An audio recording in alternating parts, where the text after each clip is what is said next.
Aí depois você falou sobre o homem que concebeu o monumento, o padre Pierre-Marie Bot, né? É Bot que se... Bot. Tá bom? Assim, Escreve Boss, para quem está... Exatamente, mas como é francês... Sim. Ele era um missionário vicentino, né? É uma ordem fundada por São Vicente de Paula.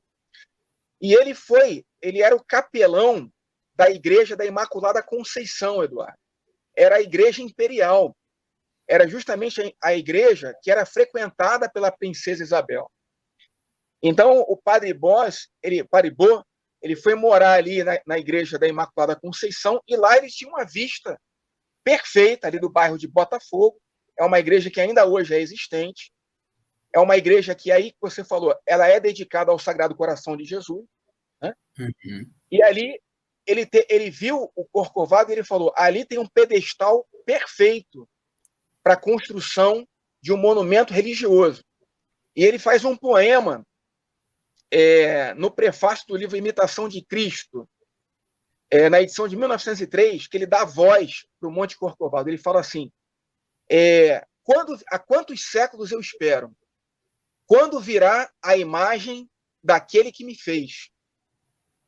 E aí é bonito, porque é uma referência ao Cristo, né, ao Jesus, que é o verbo, né? Assim, no livro do Gênesis está escrito assim, no princípio Deus criou o céu e a terra. E no Evangelho de São João está escrito, no princípio era o verbo, e o verbo era Deus, e o verbo se fez carne, né?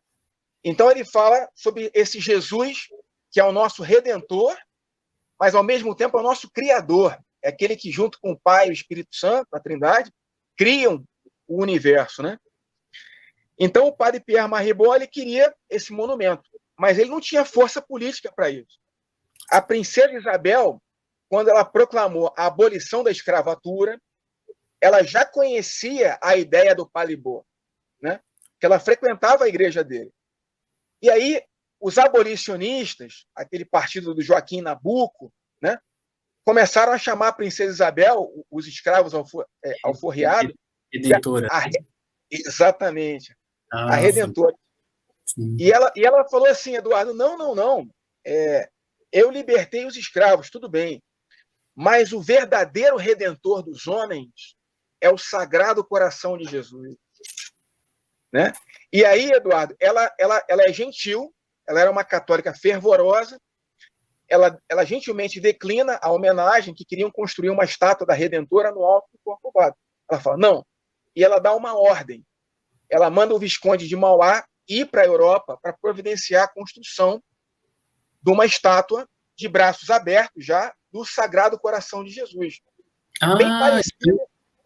Então já tinha essa ideia lá dos braços abertos desde aí. Uhum. Olha que interessante. Exatamente. Então, quando mudaram daquele projeto inicial, segurando a cruz aqui, o orbe, era como se estivesse retomando a ideia. Sim, mas assim, era um Cristo de braços abertos, que ele não era exatamente em forma de cruz, Eduardo, porque o Heitor da Silva Costa, ele projetou, uma cruz.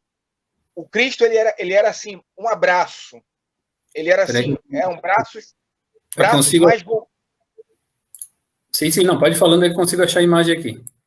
Isso, era uma imagem de um Cristo assim, quase assim, voltado assim, para um abraço, né?